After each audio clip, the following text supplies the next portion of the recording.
আজকে মুসুরির ডালটা একটু অন্যরকম করে করব। সেদ্ধ করে নিয়েছি, তার মধ্যে দিয়ে দিয়েছিলাম কোয়াশ আর টমেটো, অনেকদিন ধরেই পড়েছিল এই দুটো, আর মটরশুঁটি ফ্রিজে অনেকদিন ধরে পড়েছিল, দিয়ে দিলাম। হলুদ নুন দিয়ে দিয়েছি, কাটা দেবো না, জাস্ট একটু হাতা দিয়ে নেড়ে নেবো। এই ফুলকপিটাও পড়েছিল অনেকদিন ধরে, অল্প একটু, তো এটাকে হলুদ নুন মেখে ভেজে নেব। ভাজা হয়ে গেছে, এবার এটা তুলে নেব। এবারে সোমবারে দেবো জিরে, তেজপাতা, আদা থেতো করা, আর কাঁচা লঙ্কা, আর একটা শুকনো লঙ্কা আছে। এবার ডালটা দিয়ে দেবো।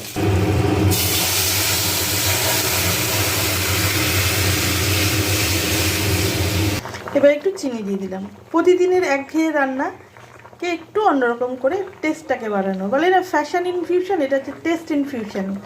একটা কালকের দোকানে লেখা দেখলাম, ফিউশন ফ্যাশন, ফ্যাশন ফিউশন, এটা হচ্ছে টেস্ট ফিউশন। ভাজা ফুলকপিগুলোও দিয়ে দিলাম, এবার ধনে পাতা দিয়ে নামিয়ে নেব।